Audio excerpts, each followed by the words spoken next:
Europe 1. Et il est 8h35, c'est l'heure de la revue de presse avec David Abiker, Nikos. Bonjour David Abiker. Coucou. À la une de ce matin, des couples et un procès.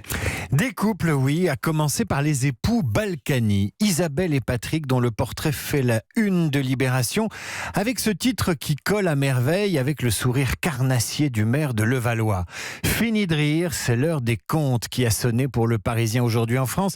Idem pour Sud-Ouest. Mais pour les éditorialistes, la chute des époux Balkany devrait marquer la fin d'une époque, comme l'écrit Yann Marek dans le Midi Libre, et refermer cet autre monde, celui des affaires et de la politique. Celui qui a fait tant de mal à la Ve République.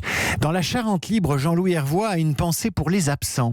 Tous ceux du RPR d'hier aux Républicains d'aujourd'hui qui ont couvert, conforté, assisté et profité des magouilles et tromperies qui se tramaient à Levallois. Et dans Libération, Laurent Ginfrin questionne, lui, les électeurs de Levallois. Ce sont eux qui ont fourni à Balkany son assurance vie politique en le réalisant comme des robots. Mais dans les journaux ce matin, un autre couple, celui formé par les 2 otages français libérés vendredi. Eux aussi ont bénéficié d'une assurance vie qui s'appelle l'Armée française.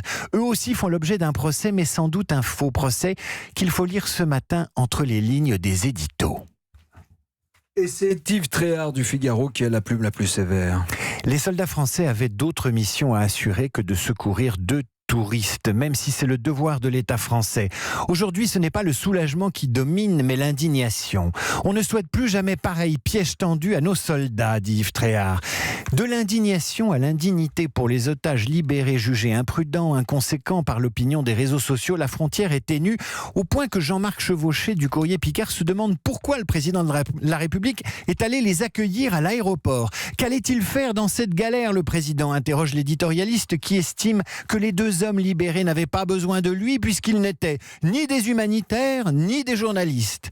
Bref, à lire la presse ce matin, il y aurait donc 2 catégories d'otages. Ceux dont il faut se réjouir de la libération et ceux qui n'auraient pas dû partir et exposer les soldats au risque de leur métier.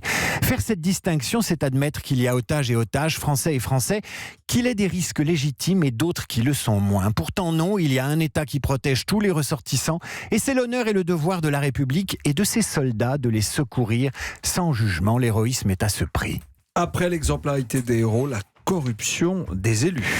Il faut ouvrir ce matin les journaux pour lire ce qui ressemble au scénario d'une série politico-financière que Netflix ou Canal+ pourrait intituler « Grandeur et décadence des époux Balkany ». Récit d'une chute, titre Les Échos, la chute de la maison Balkany, les Balkany dans le box, la fin d'une époque. Qu'on le veuille ou non, ces 2-là nous ont accompagnés pendant plus de 30 ans. Leur Dallas à eux, c'est Levallois. Et c'est en ouvrant le Parisien aujourd'hui en France qu'on réalise à quel point l'histoire de ce couple a marqué son époque. Sur une double page, voici donc le casting. Un homme et une femme, un mariage qui tient malgré le temps, un mariage dopé par la passion du pouvoir, par le désir de transformer une ville, par le goût des autres aussi, cette vocation du service public qu'en sciences politiques on appelle aussi le clientélisme. Les Balkany dans les journaux, c'est aussi un roman photo. Les enfants, l'avocat, le directeur de cabinet, Didier Schuller, dont le témoignage sera déterminant dans leur chute en 2013. Et enfin, il y a le décor. Le moulin de Giverny, le palais oriental de Marrakech, la villa à Saint-Martin.